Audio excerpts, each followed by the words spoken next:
And welcome back to the Battle of Ideas Festival on this Sunday morning. Well done for getting here. My name is Ella Whelan. I'm the co-convener of this year's Battle of Ideas Festival.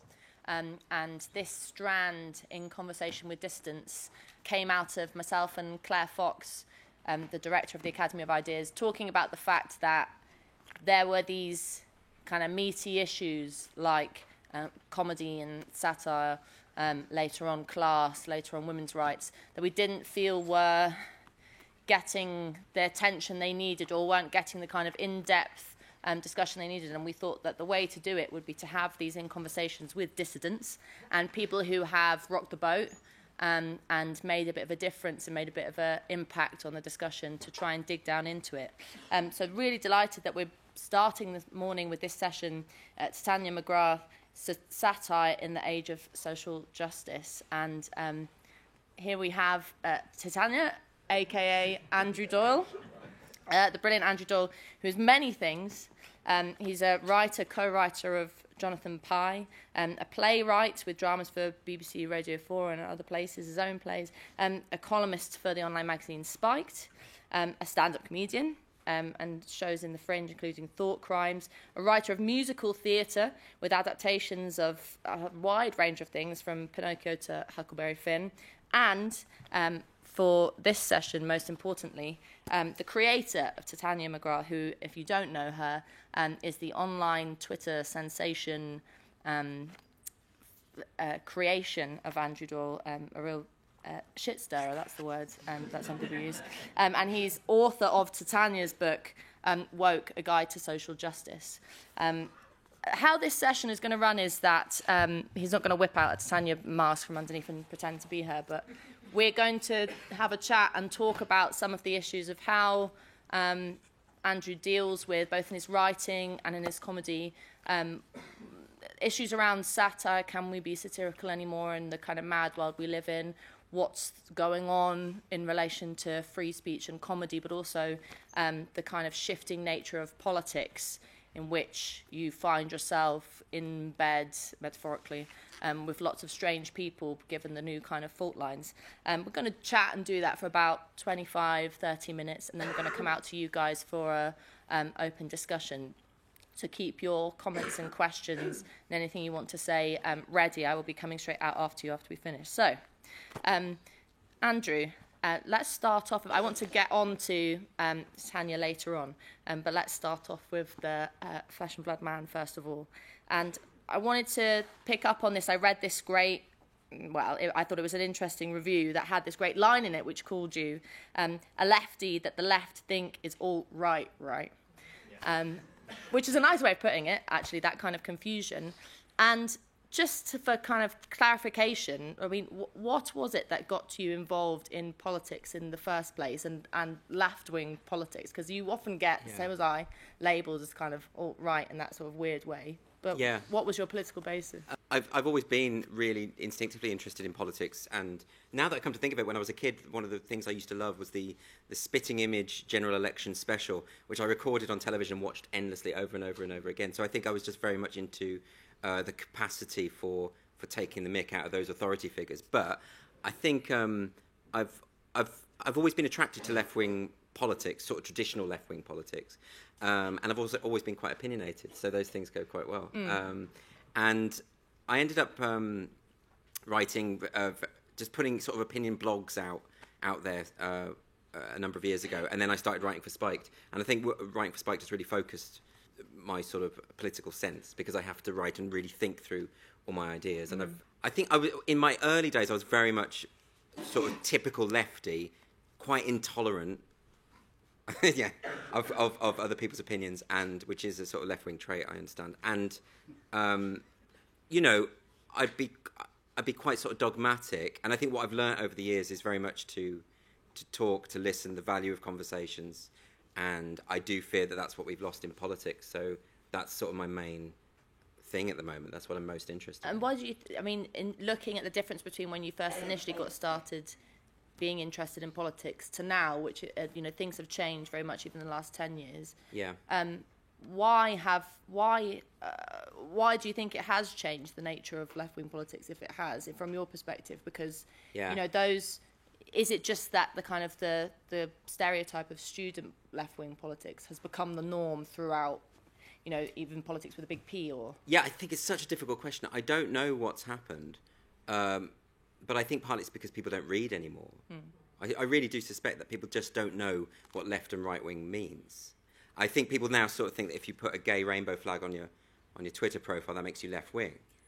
I honestly think that this kind of middle class identity politics has sort of seized the left. And I think that what self-identifies as the left has become a middle class movement, has become a more bourgeois movement, with utter disdain for the working classes, which is very weird because, of course, being on the left, it has to be about class consciousness. It has to be about emancipation of working class people, which is nowhere to be seen in the current pages of The Guardian. Well, I mean, it costs like $2.50 a day, so working class people aren't going to buy it, are they? So it's. I think what's happened is, I think loads of people who come from that old school leftist tradition do feel like the left has left them. I think that's something that's quite a common feeling at the moment. And you could argue, well, that's you not sort of progressing with the times and not moving with the times. And maybe I do have to get more sort of intolerant and bourgeois. I don't know, but like that's not really what I want to do.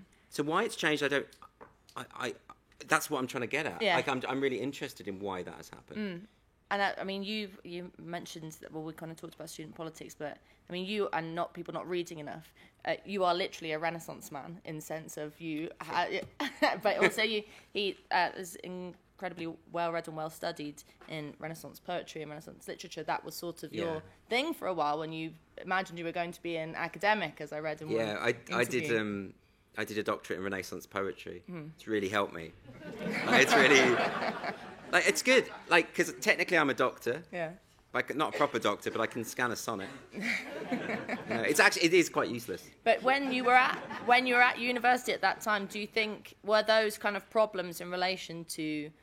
I am saying left-wing politics, but I think there's a tendency to kind of just say, oh, lefty student politics like that. Yeah. But I mean, was it as bad then as it is now, as intolerant then, or do you think things have shifted quite quickly? I've done a lot of talks at universities recently, and the thing that has really struck me is that the students are on the whole really great, and and I get really sick of this just dismissing the whole generation as snowflakes or millennials, which isn't right anyway, because we're actually talking about Generation Z, and sort of just dismissing a whole generation. It's not that. What it is there's a small minority of very, very angry, woke, vocal activists amongst the student body. They're the ones that go into student politics. Like most students don't care about student politics. And the ones that put themselves up for those roles tend to be quite zealous. And so you end up with these very sort of... And I think here's the point. We've created a culture where people will capitulate to that kind of pressure, out of fear of online mobbing or whatever else. The capitulation is the problem. It's not the students. And I can't emphasise this enough. One of the talks I did 2 weeks ago, I won't say the university, but it was for the International Politics Department of the university, and the students were great. I mean, obviously they come from this kind of more woke mindset, but they were willing to be challenged. They were willing to discuss these difficult ideas. The department they'd refused to publicise the event. They'd said, we won't publish that, and the kids showed me the email. They'd refused to publicise it on the basis that any talk that was antagonistic to woke culture was against their diversity values. So that's coming from my generation. That's coming from the academics. That's coming from Generation X and the late millennials. So I don't buy into this idea that students have always been like when I was at uni. I mean, students have always been a bit zealous and a bit silly, and there's always been a few nutcases. But like on the whole, they seem really great to me. I think we have misrepresented a whole generation. I think more that the adults are the ones that are. It's us lot. Yeah.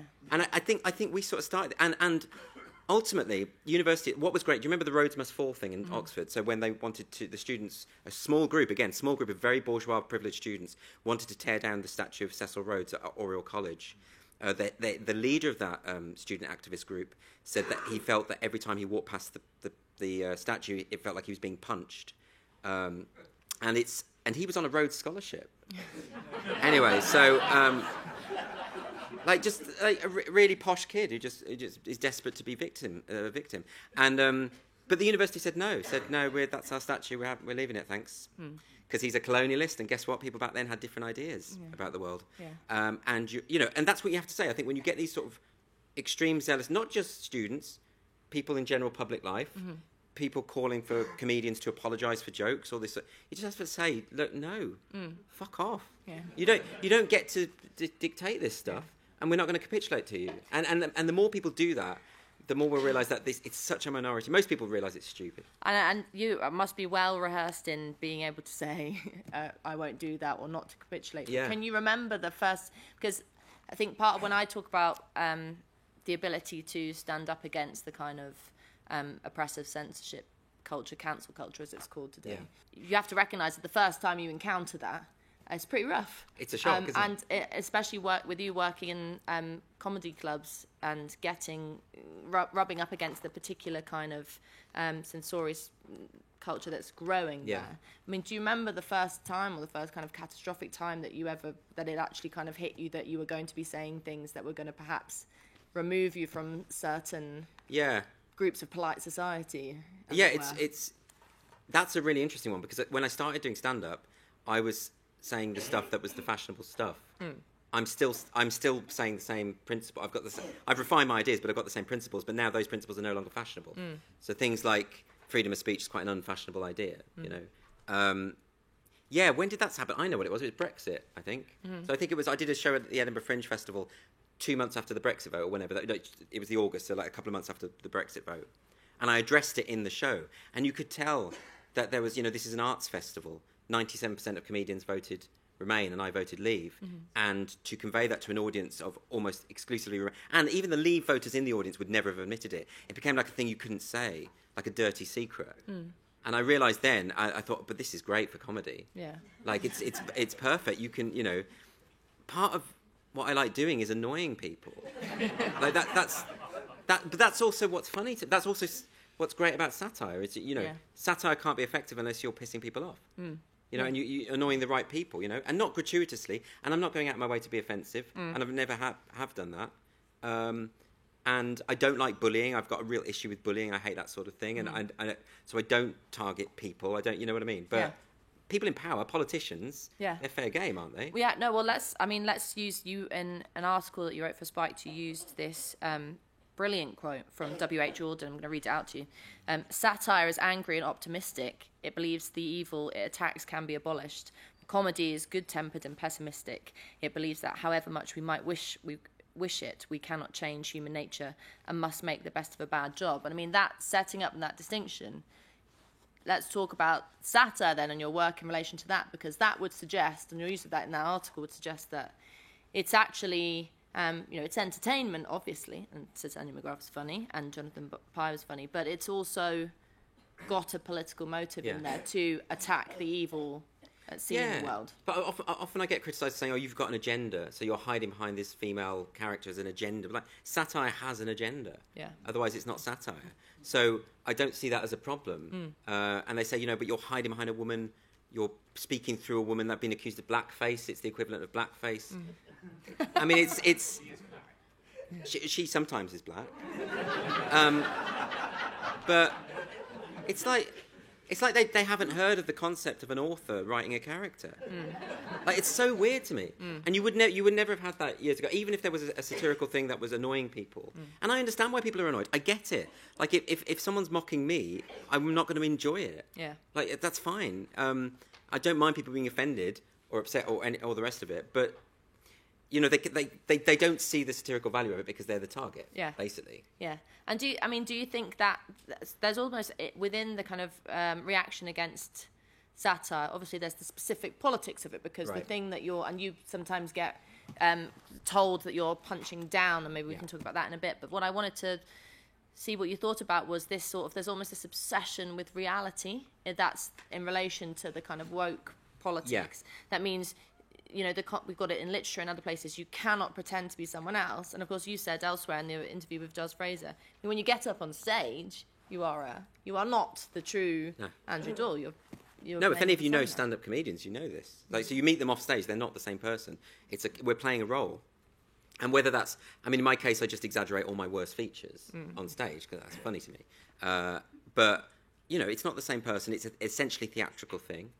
I think partly the reason it's happened is that it's more to do with the arts in general, which is I think there's this kind of thing that's happened where people believe that art needs to send the right message, that art should be pedagogic, that it should be teaching you something, and then entertaining you second. So if the message is wrong, they see it as dangerous, which I think is a complete misunderstanding of what art is. I mean, I'm on a panel later about this, but I don't think art has got anything to do with morality at all. But that is what I think. Are you sending the right message? And that's why you're seeing all this sort of, the comedians need to apologise if they're. Yeah. And I think it comes down to a kind of degraded view of humanity. I think what the woke movement is guided by is a mistrust of human beings, and that's, I think, because it comes from a bourgeois background. So they see the masses as like these sort of malleable beings that will just erupt into violence if they hear a joke. They'll misinterpret it, because they didn't go to private school, they won't understand the joke, and they might go out and, you see, they don't do that with like the middle class comics. No. When Jimmy Carr was telling rape jokes and then no one ever said anything. It was when Dapper Laughs did it. Yeah. It's when the working class audience is here. You can't trust them.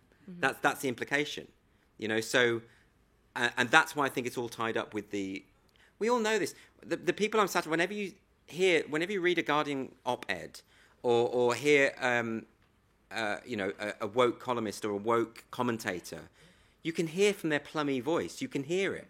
They're privately educated. They've had everything on a plate, and they're saying, "Look at me, I'm a victim." How is that not funny? How? I don't understand it. Like that. Well, yeah. I mean, that lack of self-awareness is hilarious. It's.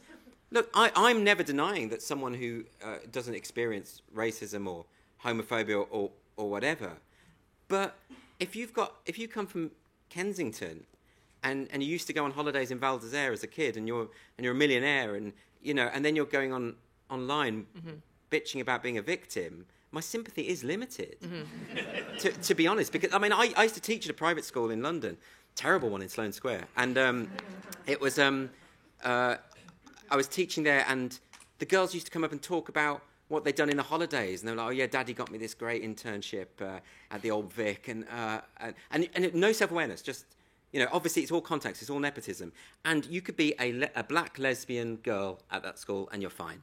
You're just fine. You've got everything. Yeah. That's not to say you won't face racism, but on the whole, you're going to do much better than someone from a council estate. Yeah. You just are. So a bit of self-awareness is all I'm sort of trying to get at. Yeah. Let's dig into woke then. Yeah. Because I think the tension that I have with it is that it's got two sides to it. So there's the very true side that we've been talking about that needs to be criticised in terms of the woke culture. Yeah. And then it gets used as this kind of throwaway term by often right-wingers. Yeah. As, everything that's got anything to do with racism or anything like that is just woke. Nonsense. It's a bit like snowflakes. The concept snowflake originally meant something quite serious. Yeah. Now it's just been turned into a kind of a slur word or an insult. But the thing I wanted to ask you about woke is it just a kind of bourgeois fantasy? Or does it have any... What I mean is it got any interest in actually shaping the lives of the masses of black people or gay people, or is it just a kind of bourgeois fantasy? No, I think it's really well-intentioned. I think 99% of woke activists think that the world is crawling with fascists, and they think working class people are feral, and they think they need to do something, and they think that, and and they're obsessed with these nebulous power structures in society that they think control everything. What's really happened is, about 30 years ago, Foucault and Derrida, all the post-structurists were really fashionable at university. They've gone out of date now. No one talks about them now, but it's seeped into the mainstream. So you have this half-understood version of Foucauldian theory dominating everything. And the other thing, of course, is because we live in a culture that isn't equal, right? So 7% of us are educated privately. But those 7% dominate everything: media, arts, journalism, law, everything, government, right? So what happens, of course, is you get a middle-class agenda being pushed and mainstreamed, and that's what's happened with the woke culture. But what I don't think it is manipulative and conspiratorial. And I think people think it's true. I think people honestly now think if when Mary Poppins has chimney soot on her face, she's attacking black people. I think they've convinced themselves of that, and it's obviously absurd. you know. But is that a kind of, does that come from a kind of bad faith? Is it a bad faith experience of your fellow citizens? Because I mean, you and I know, and you know, most. Well, I think it's general to say most people know that actually not. If you don't go in, you know, if you go into a working men's club or something, you're not going to meet a bunch of racists and thugs or like all these stupid stereotypes. That's what I mean by, is it a fantasy? It's like, well, they never interact with those people. Is it a kind of and is that then a kind of a hardening of old divide lines in society, class divide lines, if you want? I think it is. I think class is the main issue, isn't it? Because the post-structuralists decided to replace class and economic concerns with gender, race, and sexuality and identity concerns, and that now seems to be the thing. Well, of course, ultimately, you know, I've said this before, but I think if you wanted genuine equality, if you're serious about quotas, then just go to the BBC or whatever and say only 7% of your workforce can come from private schools. I don't think they'd do that. But if you did that, you would sort out all the other stuff. Race, gender, sexuality would be done overnight. It'd be done overnight. But they don't do that. What they do is the BBC advertises for internships for non-whites only and ends up with a bunch of posh BAME people who didn't need your help anyway, thank you. So this is and that's the other thing about it. So all very well-intentioned, but very, very patronising. Mm-hmm. So I had a conversation recently about comedians joking about Islam, and the person was saying, you know, that actually there shouldn't be jokes about that. And all I could think was, how low is your opinion of Muslims? Why do you see Muslim? Why are you patronising these people? Mm-hmm. Why do you think they can't take a joke? Why do you think that they can't look after themselves? I find it incredible. All this sort of stuff is paternalistic, really offensive, genuinely racist, actually. But has convinced itself that it's a good thing, and that's why it's so hard to deal with, because, well, you know this. I mean, you'll know, anyone who's had people attack them on Twitter in the most vicious way. I mean, whenever that happens to me, it happens to me a few times a day. I'll normally go to the Twitter bio, and 9 times out of 10 there are pronouns in that bio. And what those pronouns are meant to do is say, look, I'm virtuous, I'm good, I'm a good person. Fuck you! Die in a volcano! Right, so, and it is that odd, it's bullies who don't know they're the bullies. The whole thing legitimises bullying and they don't know it. They think they're doing because they've convinced themselves that you're Nazis. They've convinced themselves that you're evil, and therefore it's okay to be dehumanising and vicious. All the things that they claim to hate, they end up embodying. And that's why it's hard. That's why I think it's really hard to penetrate, because it's a cult mentality. And you can't. And when someone refuses to sit down and discuss and reason, they're just going to become more and more embedded in that worldview. That's why I thought satire would be a good approach, but it just seems to make them angrier. And how? Before I want to now move on to Tanya, but before that, how do you have you dealt with the fact that you've become a bit of a well, not a bit, but you've become a kind of notorious figure in terms of, you know, I get it with most of my friends are either apolitical or lefties. Certainly none of them are pro-Brexit. Yeah. Have your social circles or the world in which you previously worked in, has that changed? Have you found yourself, as I said at the start, in kind of metaphorically in bed with people that you never thought you might be? Yeah, hugely. It's the weirdest thing. I've lost a lot of friends. Most of the arguments I now have on Twitter and things are people who are telling me things I don't believe as if I believe them. You know, you think this and you think this, and I'm like, I don't think any of those things. And it's this, you get used to being completely mischaracterized. You get used to it. They're fighting with a version of me they've created. It's a character. There's like me, and then there's this Andrew Doyle character who they've created and they go after. And it is quite exhausting, and it is quite upsetting, because if you say, but I don't believe what you're saying, I believe. Yeah. And they're like, yeah, but you would say that, wouldn't you? It's that thing about. That's why I never like to try and guess the motives of someone I'm arguing with. That's why I wouldn't want to say with the woke crew they're doing it for their own self-advancement. I'm sure some of them are. Yeah. But I can't assume that because it would make me a hypocrite. Okay. But in terms of, just to say, in terms of, I mean, there are friends of mine who have literally bought into. That's what's weird. It's okay, strangers do it. Yeah. But when friends who know you full well suddenly start calling you a Nazi, you think, but you know me. You've known me for years. You know I don't have any sympathy for the Third Reich. Yeah.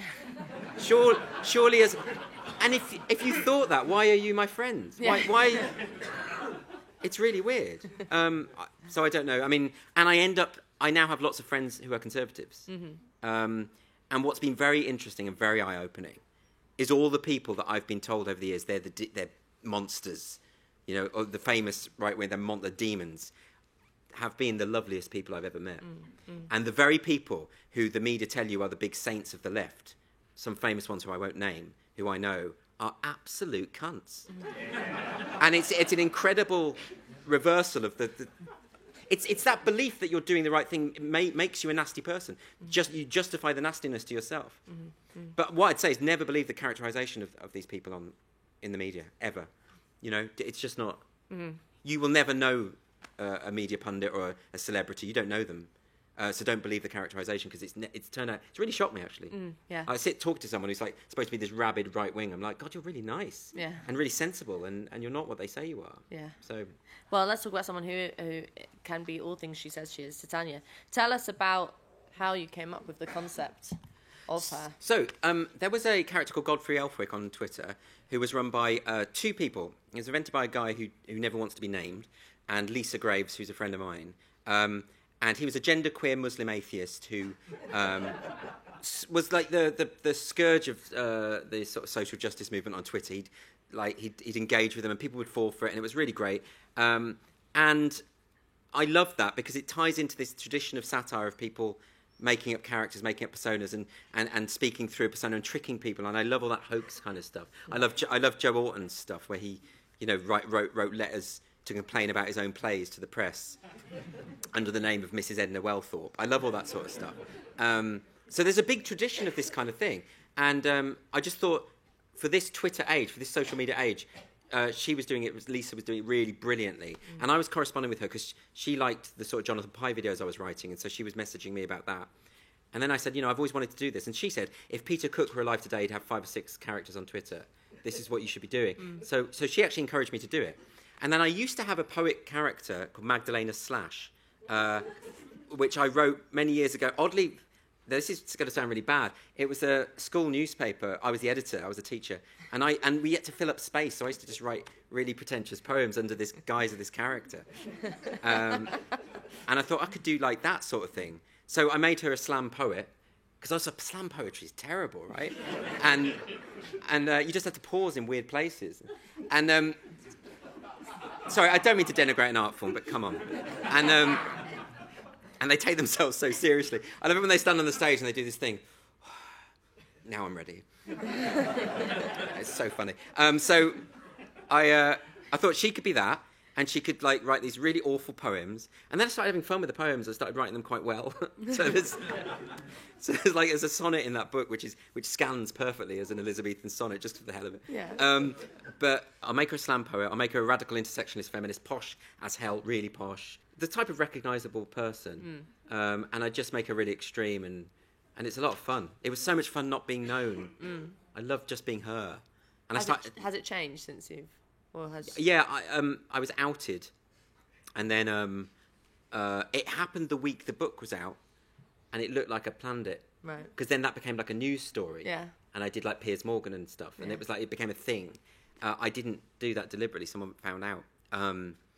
But yeah, so that was the genesis of it, and then the picture. Actually, Lisa made the picture for me, because she does graphic design, so she put together the features of 4 different women, put some glasses on, and what was great about that picture, I think, is that she's so po-faced.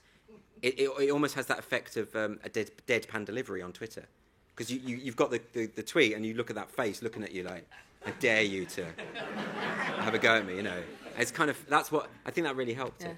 And why do you think she's resonated so much with people? Because it's not just as simple as just poking fun. No. I mean, she's wildly popular. Do you think it's the kind of that actually secretly, or perhaps now not so secretly, people are just dying to rip the piss out of woke? I think people are just sick of being told they're racists, basically. We live in a country where to be a racist it makes you a pariah. You can't be openly racist and good, right? We've reached that point. We've reached kind of social consensus on this, and yet you've got these people who are telling us that people are sick of it. I think that's pretty much the basic thing. And because so few people are willing to mock them, because of the danger inherent in doing so. Because I'd reached a point in my career where I don't care anymore, it's fine. But I get from it, like if I was, you know, because I often get accused of saying, oh, you always say you can't say anything anymore, right? I get that a lot. That's another one of these mischaracterizations. I've never said that because I don't think that.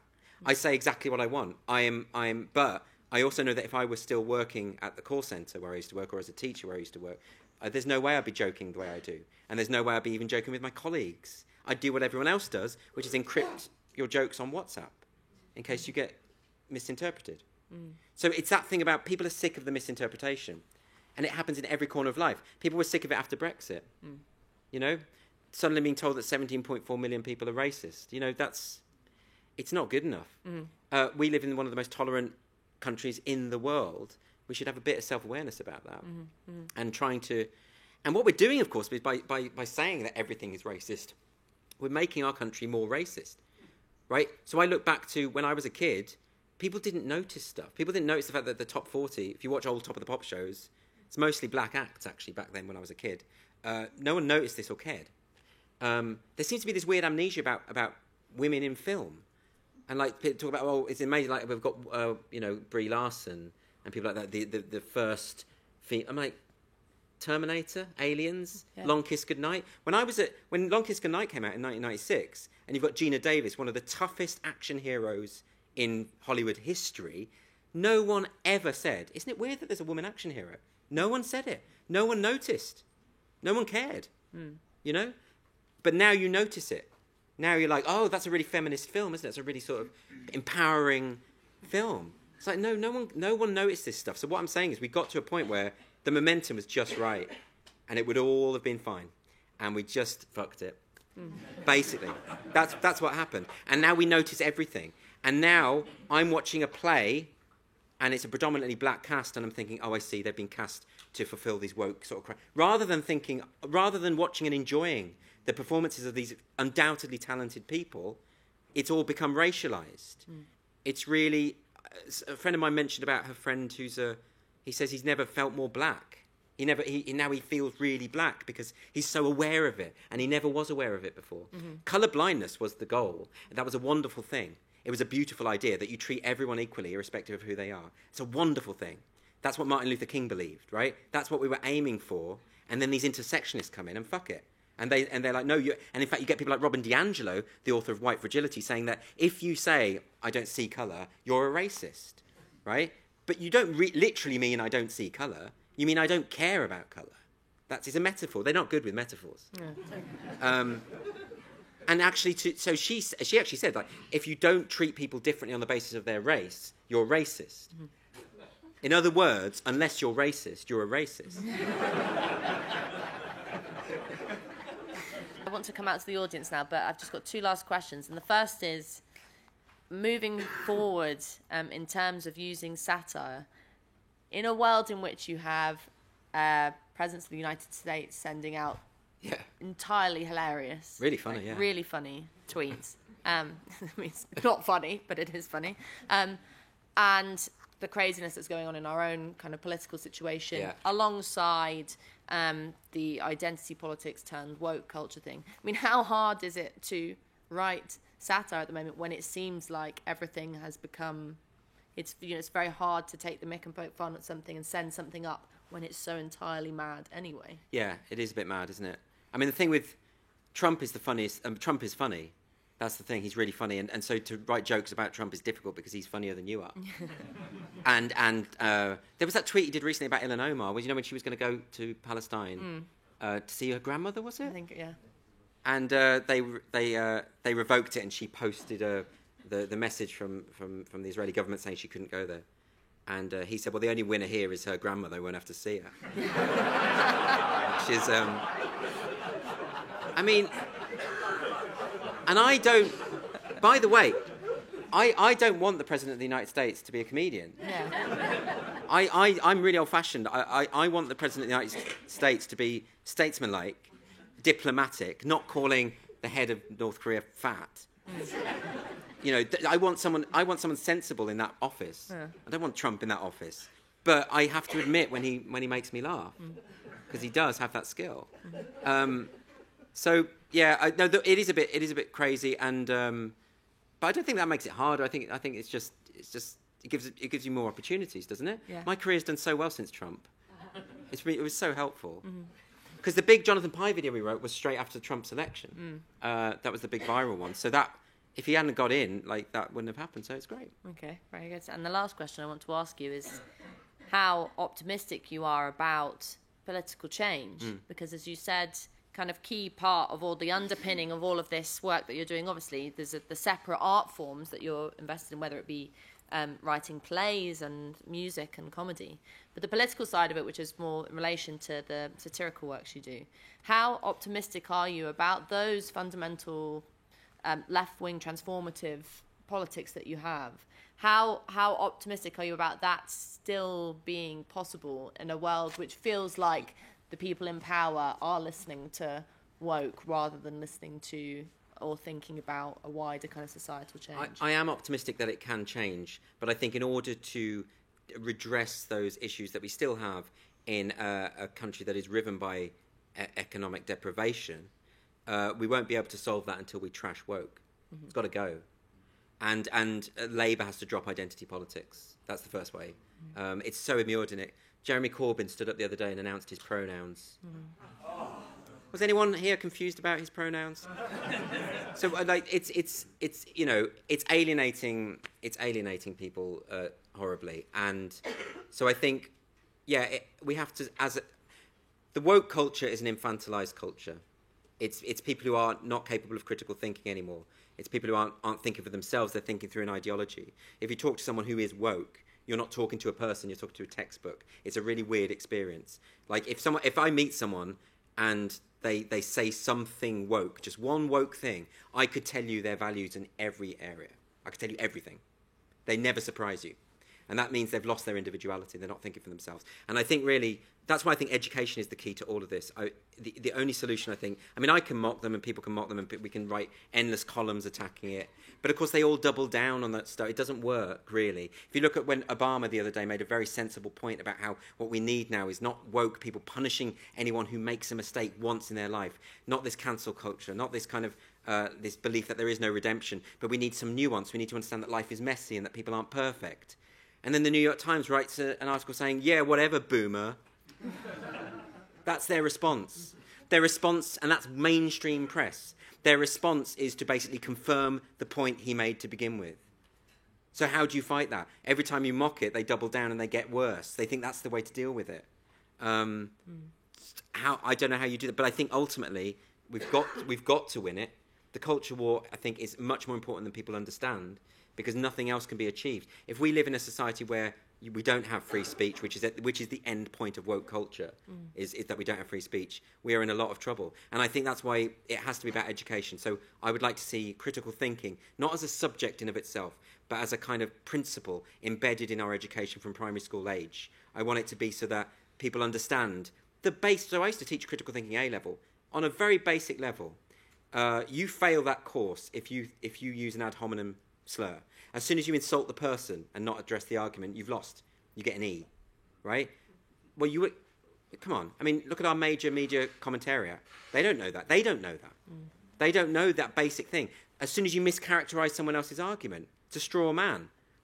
You lose. You've lost. So once we get back, but then, of course, now the woke culture will say, yes, but these are sort of principles of argument and the Socratic method. Socrates was a white man.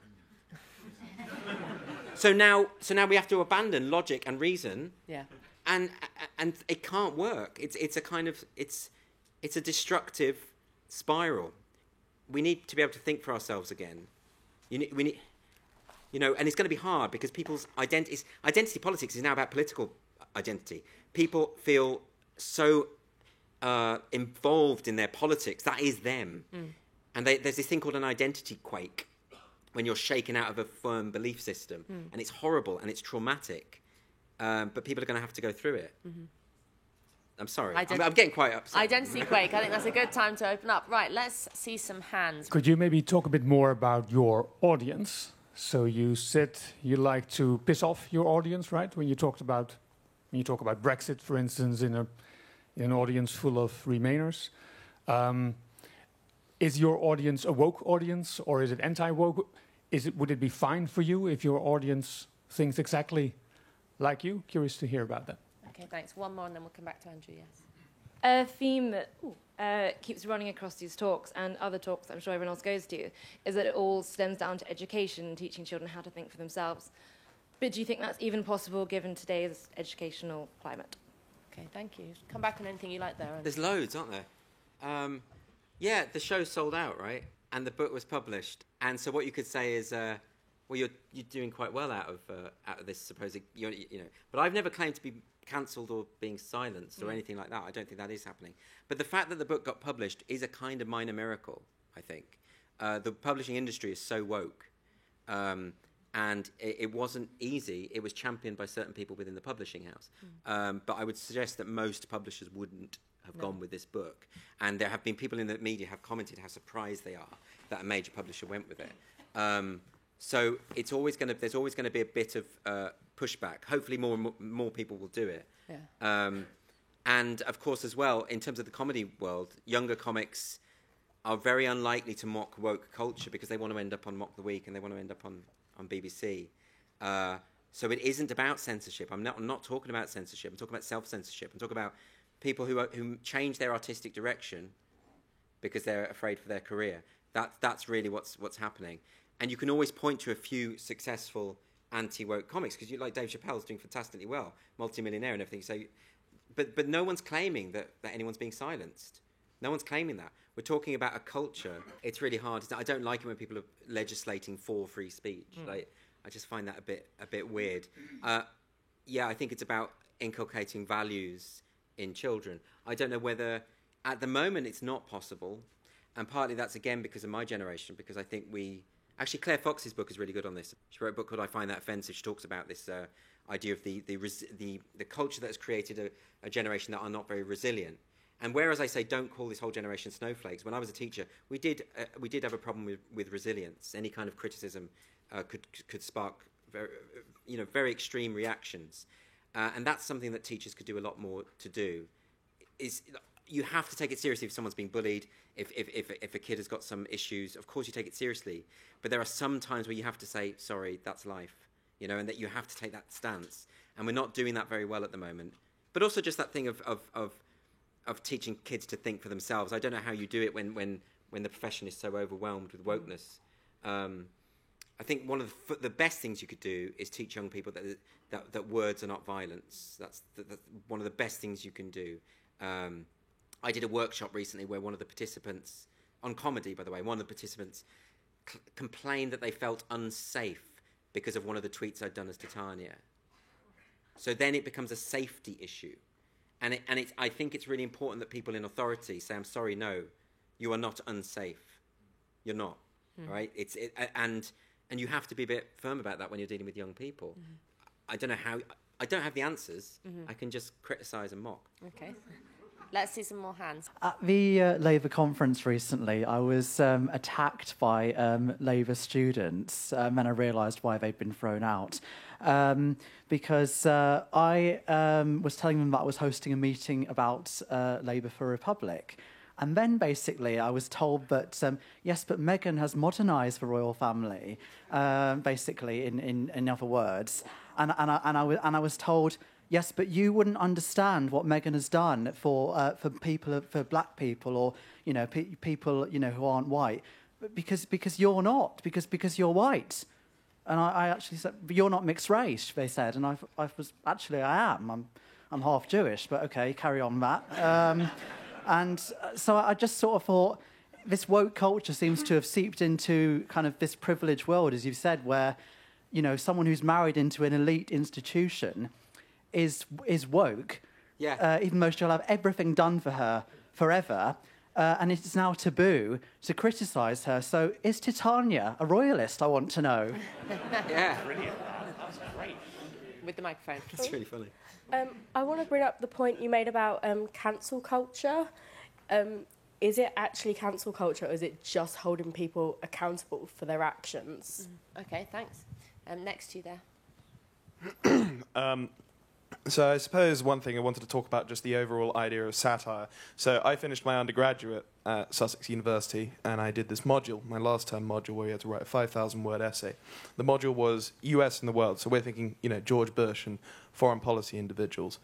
And I spoke to one guy who had finished his essay, and he told me that he had to use a culturally referent object, which was Black Panther, the film, to try and understand US foreign policy, which was recommended by his seminar tutor, and at the end of it was marked down because of the fact that he didn't talk about the masculine cultural imprint of the Vietnam War. Right. And in a sense, I wanted to ask, when you're sort of creating the character of Titania, whether that content is just sort of spoilt for choice, perhaps, or in a sense you have to be marginally imaginative at times. Yeah, there's a few. Oh, yeah. So in terms of cancel culture, I think you're right. I think cancel culture as a phrase is inherently hyperbolic. Like it implies death, doesn't it? It's like you're not cancelling someone. I think it would be best used, I think it's promiscuously used, and it shouldn't be. I think it should be best used for those who have their lives destroyed, right? So if you take, the woman who flew to Africa and made a joke on Twitter before she left, and by the time she'd landed, she'd lost her career. Her livelihood, everything gone, because of the mob and the pressure and all the rest of it. And it was it was a joke. It was a clear joke, and it was interpreted as being racist. That's where I think we should talk about cancel culture. It's more a phenomenon of those who are mobbed and ostracized and really have their lives ruined, have their jobs taken away from them. Those are the things that I would... So I'm quoted in an article from the New York Times yesterday about cancel culture, which talks about people who have been cancelled. And now I've had lots of stuff on Twitter of people saying, oh, but you've got you've got your book and you haven't been cancelled. And in the interview itself, I say, I have not been cancelled. I am not an example of cancel culture. But there are people who are. There are people who have been. Like I say, I really mistrust bullying. And I don't like the woke bullies. That they don't just criticise.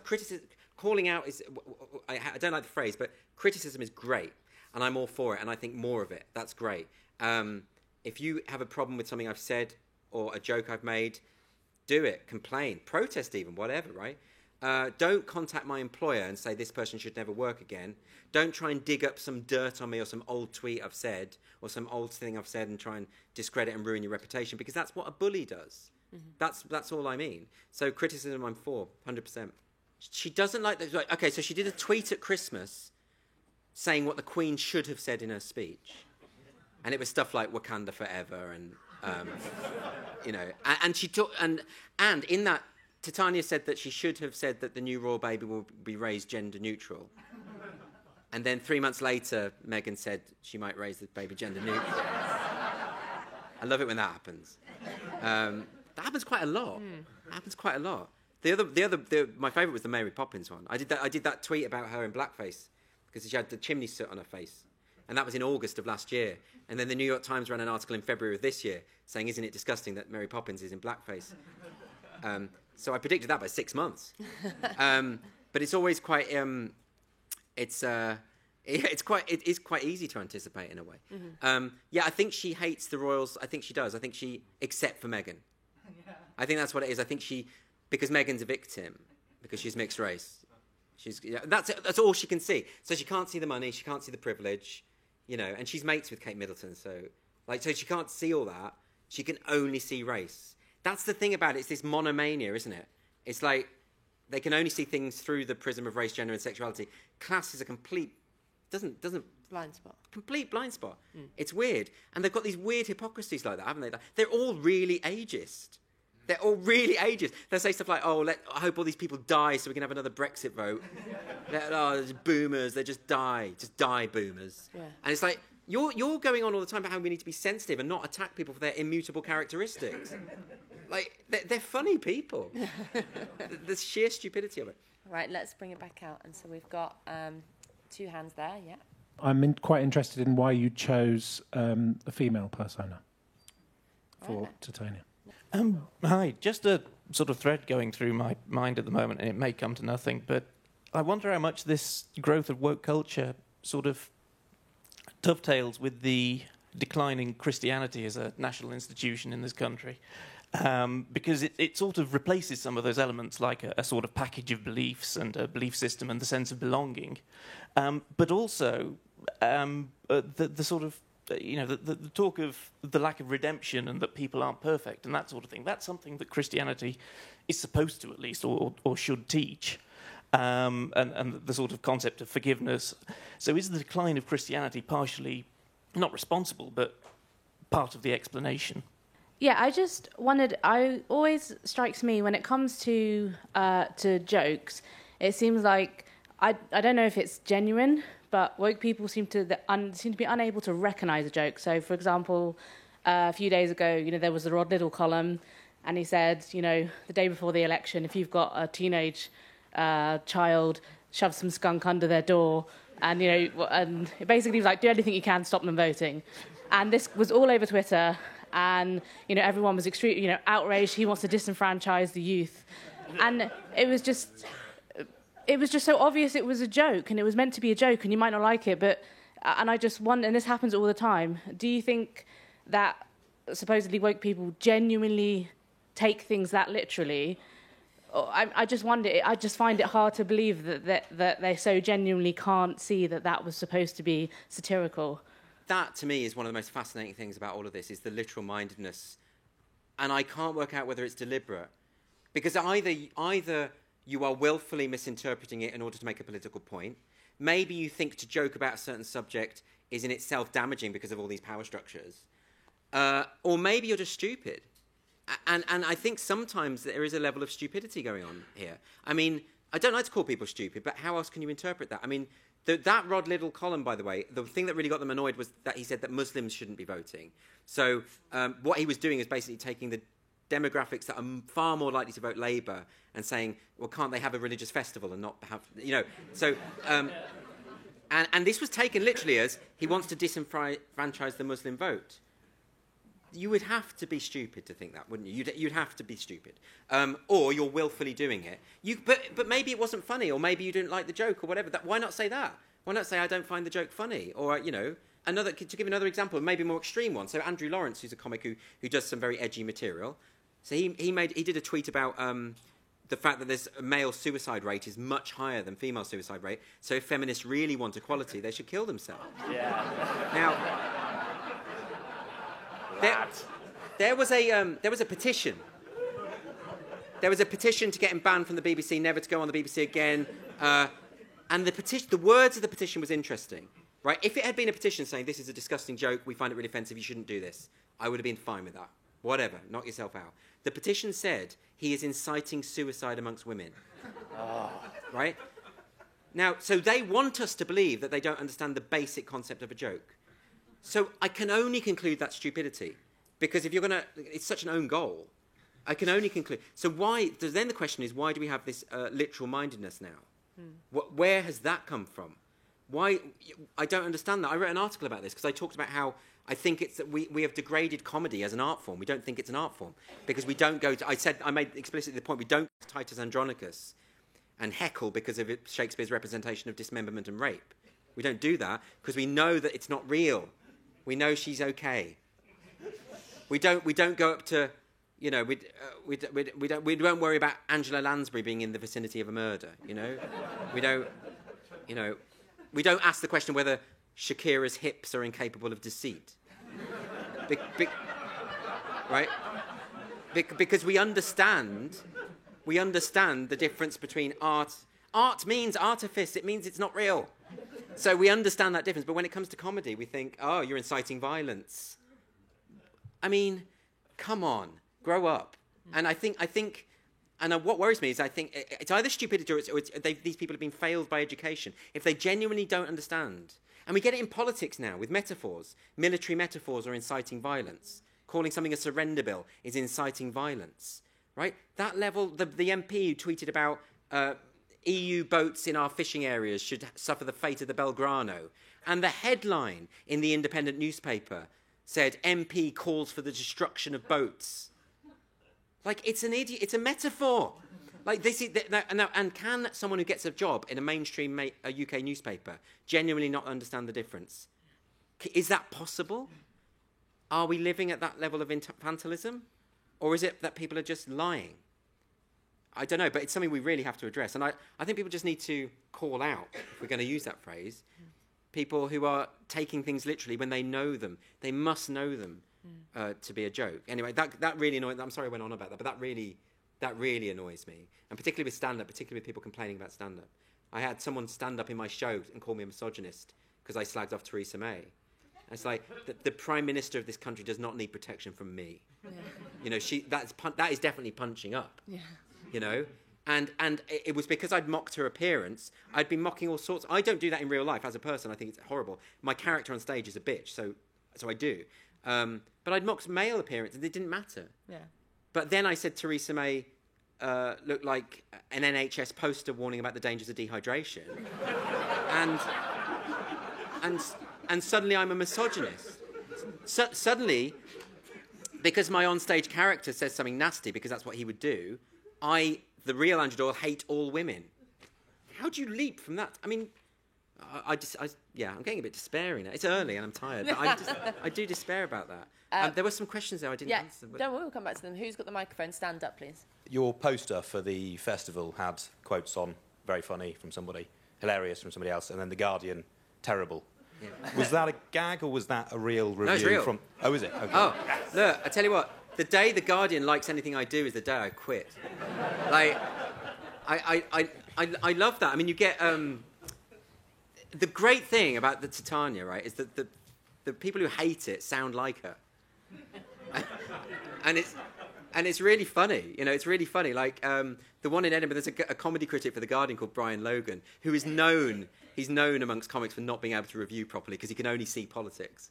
And that was one of the first things that I was warned about him when I got into comedy. Like, he can only review on the basis of whether he agrees or not.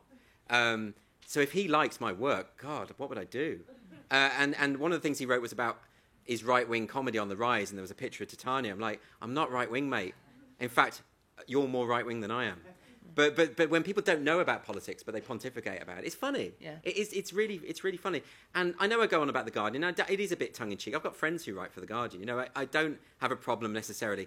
But it lacks self-awareness to such a degree. It's not even the news, right? It's not really the news. It's the op-ed stuff. It's the opinion stuff. You know, you read it and you think, this has got to be a joke. Like, they've got to be said, but they have no humour about themselves. And that's quite funny to me. Although, on the news front, there is something about The Guardian that is a bit sinister. I mean, I recently saw this. There was a front cover news article about the scale of racism in our universities. It was front cover. And it said, racism is endemic. And then in the data they cited, it proved that racism is basically non-existent in our universities. You wouldn't believe this. You'd have to look at the article. But front page, the headline should have been, isn't it great there's no racism now? I promise you. So that's someone in the editorial board deliberately falsifying things in order to promote this idea that we live in this fascistic culture. That's actually really dangerous. So yeah, I do mock The Guardian, but there is something quite dangerous about that when ideologues, particularly in the arts as well, when ideologues are judging the arts, they're not in a position to do so. That's the bottom line. They're just not. So don't take them seriously. I was just going to ask about, I don't know how you felt about sort of Joe Brand made a joke about kind of throwing battery acid in Nigel Farage's face. And although I completely believe in free speech and she can do whatever joke she wants, it was happening in a climate where people were throwing things at various politicians. And I just wondered if there is... The milkshakes. Yeah, the milkshakes. And it just did make me feel, although I completely think people should make jokes about whatever, I did think, that is a bit... What if that does encourage people to throw things at other people? And I just wondered what you thought about that, if there is a line where actually things are become a bit unacceptable. I don't think there is anyone who's waiting for Joe Brand's permission to throw battery acid at someone. I do not buy this myth that people act on jokes. It never happens. Even more broadly than that, I don't believe the idea that people are able to be that they're easily incited to violence. The evidence tells us it's not true. This is one of the most fascinating things about. We've had 6 decades of study into media effects theory. It's been debunked. The data's in. We know that the public behaviour does not change according to mass media consumption. That's just, we know that now. So why do we all pretend that that's an article of faith, that that's true? Why do we all pretend that that's true? It's not. You know, Jess Phillips, when she had that death threat from some idiot, which quoted Boris Johnson in the letter, and she said that, you know, that proves that Boris Johnson's language is inciting violence. It doesn't prove that. It proves that that idiot knows how to quote. That's all that does. And so it's one of the things that really riles me, and I think we should stop this. Whenever someone says this joke is inciting this behaviour, we just have to stand up and say, where's your evidence for that? That is a faith-based position, right? It's not true. You know, you'd have to. The burden of proof is on you if you want to prove that. Joe Brand, by the way, was doing that joke on a show called Heresy, and the show was all about saying things that you're not meant to say. That's the context. And if you listen to the recording, people are laughing. So the people who were there got that it was a joke. And again, it comes back to this literal-minded thing, doesn't it? It's like when the set, Louis C.K.'s set was leaked, and he was talking about the school shootings, and suddenly the left-wing media are saying Louis C.K. thinks that school shootings are funny. Again, of course he doesn't. And I shouldn't have to say that he doesn't. You know, so I think collectively we have to start ridiculing these people who say these stupid things. Joe Brand's just a very funny comic, and maybe that wasn't her best joke, whatever, you know, and by all means, I think if you were offended by it, you've got the right to say, I'm really offended by that, all of that. But a police investigation? Mm-hmm. That joke was investigated by our police force. We are, like, so I'm not saying there's a big free speech crisis, but what I'm saying is that we are moving towards something that is creepy. There is something really authoritarian in this. The police have no business investigating not just jokes, but anything anyone says, full stop. And we won't repeal those hate speech laws because there's no appetite in Parliament to do so. We need because of the woke hegemony, right? Because of the woke dominance, no one's going to stand up and say, let's get rid of Section 127 of the Electronic Communications Act, the one that says that if you say something grossly offensive online, you can go to prison. Let's get rid of that. No one's going to stand up and do that because it's going to be an unpopular thing, or they think it's going to be unpopular. It's not unpopular, but they think it will be. Yeah, it's a real problem. But yeah, police getting involved with jokes, that terrifies the hell out of me. Your reference to Shakespearean violence just reminded me of something very recently in Manchester at the Royal Exchange with the showing of Macbeth. They had signs as all the school children were coming in, who are obviously studying Macbeth at school, so presumably A-levels, maybe GCSEs, but the signs were a warning sign to say this play contains adult material, and also the use of balloons. So it just reminded me of that, because it isn't just comedy, it has stretched to drama, it has stretched. I mean, I was thinking, well, what are the teachers talking about when they're teaching Macbeth, and what is the theatre talking about with that sort of sign? But if everybody is sick of it, then how bad does it have to get before there's some sort of change? And what's that change going to look like? Or do we just need to keep persevering and keep nailing this every time we see it? I'm in the position where I've spent a lot of time stopping people kick back against bad jokes, stuff of this sort, abusive stuff, because I believe in freedom of speech. However, the pitch has got so high that whenever people I work with speak, they get shouted down, abused, sacked, threatened. It's very hard to maintain a line and say, don't kick back when people also behave badly. The Joe Brand case is a case in point. Do you think it is... How far does one have to sort of keep your chin set against the abuse when you are closed down and closed down and closed down before you say, well, sod it, they're just as bad as us, have a go at them too? And rather than... I can understand, and I don't know if you can understand how, having been on the receiving end of the silencing, that in the end you start saying, damn it, when they step over the woke line, we're going to have a go at them. Yeah. I just wanted to ask about the whole culture of taking things out of context, and you see in headlines about misinterpretation. I just wanted to know what your opinion was on how much of it is genuine misinterpretation, or if it's sort of self-awareness and sort of trying to twist their words with like genuine intent. I think I've covered. I don't know is the answer to that question. I just don't know what the intention is. I'm as baffled by it as anyone else. In terms of what you were saying about, yeah, I understand that temptation, isn't it? Like there was a real sense, particularly amongst the right, there was a real sense of Schadenfreude when one of their own gets in trouble. When people go after Joe Brand, who's known for being a lefty, or when Sarah Silverman lost her job for blacking up in a sketch, which was an obviously anti-racist sketch, but again, context doesn't matter. And Justin Trudeau, you know, there's been a lot of Schadenfreude about Justin Trudeau, who's the wokest of the woke, but apparently spends more time in blackface than out of it.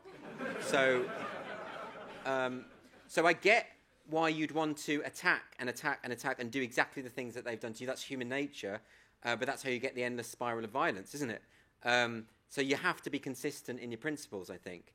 And if you think that, if we're going to call it cancel culture, let's call it that. If you think that's wrong, don't engage in it yourself, I would say. I mean, Nigel Farage did say that he felt that Joe Brand should be investigated by the police. But if he's going to say that, then he can't in the next breath talk about the importance of free speech. Don't undermine yourself like that. In fact, it's about holding on to the moral high ground, isn't it? I think. In terms of the other question about Macbeth, I mean, balloons are scary, right? Well, you know that moment they're about to pop. It's horrible. That's interesting. I did a panel recently in Cardiff where there was a guy who was the head of the Welsh National Opera, and they had a production of Dead Man Walking, the Susan Sarandon film that they then turned into an opera. And the idea of that film is that there's a guy on death row, and throughout the film, you don't know if he's guilty or not, if he committed this act of rape and violence. And what's really interesting about the film is you learn that he did do it. And then it becomes about the ethics of, it's not about someone who's innocent, and it's someone who did this horrible, horrible thing. But is it right still for the state to execute them? So in this production, they made a choice to stage the rape at the start of the play. So you see it. But they also then decided on the board, on the committee, to contact audience members in advance to warn them about this and suggest that they might want to turn up 10 minutes late. So now here's the problem with that, of course. And this again comes back to this thing about artistry generally, not about comedy, artistry. There's an artistic choice to see the rape. It affects everything else. It's really interesting. It affects everything else, our audience's experience of it. It's a decision made by the creator. And if you want to enjoy a work of art on its own terms, then you go along and you watch the whole thing, But if you have a warning, a trigger warning, if you have some way to have an edited version of it, a sanitized version, then you're not treating it as a work of art. So I think there's a misunderstanding of what art is about. Going back to Joe Brand, I'm sorry if it's getting boring. I personally, given the circumstances, I don't think that joke should have been broadcast, but I feel it was a bit unfair on Joe Brand. I mean, it was a live recording, but it wasn't being broadcast live, so shouldn't the criticism really have been to the editor? Shouldn't he have just cut that one out? I mean, I know in these live recordings, when comedians do this, they throw it all out, and they kind of expect the editor to kind of protect their back by maybe not including every single joke. So, Andrew, we keep hearing that you're left wing. If you were standing in this election, what kind of manifesto would you be standing on? Cut taxes, raise taxes, increase spending, decrease spending? I'd noticed that you studied at Wadham College at Oxford, which is known to be quite a left-wing college, and I wonder whether that started you down this path somehow, or you got material from there. So, yeah, I'd be quite curious to hear about that. So I think there's a couple of times where you put some statistics forward for things. So the whole woke culture, I believe. So where I work and the circles I go in, I don't really experience it very much, but it feels bigger than it is because of, I suppose, the internet. So the question is, how do you know that it's small as opposed to more pervasive than it is? Where do we get the facts from to verify that? Wondering which party Andrew will be voting for in the election? Yeah, I mean, it was just very kind of briefly. I mean, what's funny with that Rod Liddell piece that was sort of mentioned kind of earlier at the back, and you kind of did it. There was someone did a video where they were showing this to kind of sort of students, and it was like to show how outraged they were by kind of reading this thing, and people were reading out sections, and they were laughing when they were saying, because they could see it was a sort of a joke, and obviously they took the bait because they knew that they were kind of taking the bait, and it was like, well, I'm going to go out and vote and show him, which was probably obviously Rod Liddell's kind of point to be provocative. But it was kind of interesting that it was kind of framed in that sort of way of you should be sort of offended and it would be reported in that way. But people could kind of get that, and that's often, there's such kind of opportunism here about the way in which things are kind of framed. It's like that's the sort of nature. Somebody strips something out of context and says, oh, this person said this thing, and didn't say they made a joke about it. And most people kind of just go along with things because they sort of hear it. It's only when they're kind of sort of challenged a little bit. And so there is still just that sort of need to kind of call people kind of out on actually whether this is actually the collective response to things or whether it's just the views of a kind of very small self-serving group of people at the top of society who then say what you can and can't say. And that's the kind of sort of challenge, and that's obviously what comedy has to try and punch through, and that's what satire has to try and punch through. I think that question very much relates to yours, which is about, so I mean, it is about the extremes in the culture war are just that. They are the extreme. Most people They don't know what words like cis mean. They don't know. When I tweeted out the other day about the Labour MP talking about mansplaining, she was accusing a Green Party candidate of mansplaining just for having an opinion, basically. Lots of comments are like, "What's mansplaining?" And of course, if you're part in the culture war, you know what. Like, really, you don't know what that. Most people don't. It's an experiential thing. I talk to students. I go out and talk to people, and you can tell that it's just not the case that we live in this. In the climate that the culture warriors on either side would like to pretend. The reason why I think it's a concern is that it's the people with clout that perpetuate it. That's why I'm concerned. If it was just the numbers, if it was just a minority of people who take offence at everything, we could just ignore them and get on with our lives, but we can't because they run the BBC, they run they're in power, and that's why it's a problem. But I think we shouldn't lose sight of the fact that it will be won the right way because we are the majority. That's what I'd say. Yes, absolutely. Tax the rich, absolutely. I tell you what, I would say, no, I believe in complete proportionate taxation for the super wealthy. I think the NHS, the welfare state, are absolutely key. I'm not a nationalist. I believe in top quality education for all. I don't know how this is anything other than left wing, to be honest. But where am I more conservative? I think I've got some. I'm quite culturally conservative, I suppose. But then so was George Orwell. I believe there are some. There's real value in the things we learn from tradition, in the things we learn from the past. The past is a kind of trial and error situation. We learn from that, and I think we lose that at our peril. When it comes to the arts, I'm quite conservative. I think you need to know the classics to be able to do anything with it. So. But because I don't trust ideology, I'm not going to put myself in I'm a left wing. The only reason I use that phrase left is because just if you were to write down my views and values, it would just more correlate with left than right. So that just seems, just objectively speaking. But I don't go around saying I'm a leftist and therefore I must agree with everything that the left are saying. Clearly not. Who I'd vote for then? That I don't know. I have no idea. I voted for Corbyn last time. I can't do that anymore. I think he's bought into the identity politics thing way too much for me. When he did that appearance at Loughborough and he charged £10 extra for white people, I just sort of think. And although that kind of it is racism, right? So we have to get back to the dictionary definition of racism, which is treating people differently because of their skin colour. I can't, and also announcing his pronouns and hiring Munro Bergdorf to be an advisor and all this sort of very woke stuff. It's bad news. And by the way, it doesn't sit well with traditional left. That's why Bernie Sanders and Jeremy Corbyn trying to be woke doesn't work. Because if you're truly about class consciousness, you're not woke. You're really not. Those two things cannot coincide. If you're going to be woke, you're bourgeois, right? So, I don't know. I've never voted Tory. I don't see that happening. I think at the moment the most important thing is Brexit, because I think unless we have unless we live in I think it's not even about Brexit now. If we had a second referendum, the vote wouldn't be, do you want to leave the EU? The vote would be, do you want to live in a democracy or not? That's how important I think it is. Mm-hmm. If I'd have voted Remain, I'd be the most adamant leaver right now, because I care about living in a democracy. We have to. The stakes are far too high. So I think in terms of my vote, I'll most likely come down with whoever's going to implement that, and then we can deal with the rest afterwards. I really fear for it, because I think, we have this unwritten constitution. We have a parliament who have just been making up as they go along, a speaker who's been defying even the advice of his clerks who have told him that what you're doing is unconstitutional. But he doesn't care because he's so politically driven against Brexit. That's a really dangerous situation to be in. You've got a Supreme Court that was just invented by the Blair government who are activists, who implemented a decision on the basis of their political views. It's dangerous. I think we need to sort Brexit out, think about our constitution and how we reform that, think about how we reform the role of speaker, and be a democracy again. Because I think at the moment we're not, to be honest. And one last question for me, just to round up. What's next for Andrew Dawe? What's next for Tanya McGrath? She's sticking around. And what's next for you? I get bored of stuff, so I don't think I'm going to do it for ages. But I'm going to try and develop her and do something else with her. Maybe that's televisual or radio or something else. Because you had the show at the Fringe. I did a live show, which was great. And I like doing something different with it. She's going to get banned from Twitter anyway, so which is fine. I'm fine with that. Like that. It's going to happen. Like, so she got another 7-day ban recently, a couple of weeks ago.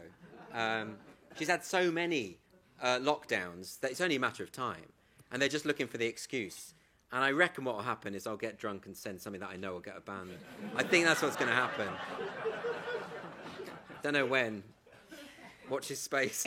And with that, can we please thank Andrew?